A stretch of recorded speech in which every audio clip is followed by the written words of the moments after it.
Salam hörmətli kimya sevərlər. Kimyəvi reaksiyanın sürəti biz bilirik ki, kimyanın maraqlı və bir o qədər də düşündürücü bölmələrindən biridir.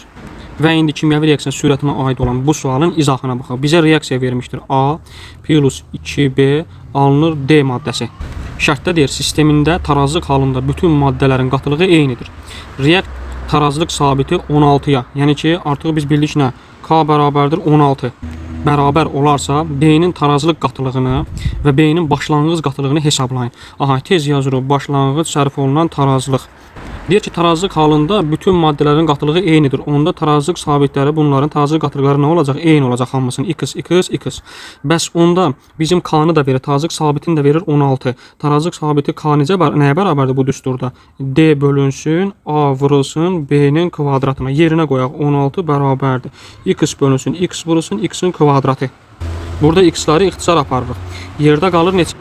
Yerdə qalır 16 x kvadratı bərabərdir 1. Buradan x də bərabərdir 0,25 nəyə? Mola.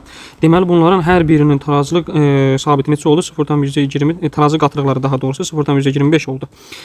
Tarazlıq qatılıqları 0,25 elədi. İndi bizə deyir ki, D-nin tarazlıq qatılığı tapdıq. D-nin tarazlıq qatılığı 0,25-dir. Bu cavabımızın birinci hissəsi.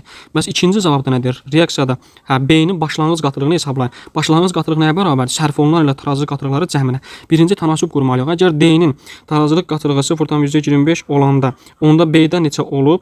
X olub. Bəs D 1 mol olsa B-də neçədir? 2 moldur. Görürük ki, 1 mola 2 moldur da. Buradan X bərabərdir 0,5 mola. Bu nə oldu? Bu oldu mənim sərf olunan qatılığım. Sərf olunan qatılığım 0,5. Tarazlıq qatılığım 0,25. 0,5 üstə 0,25 bərabərdir neçəyə?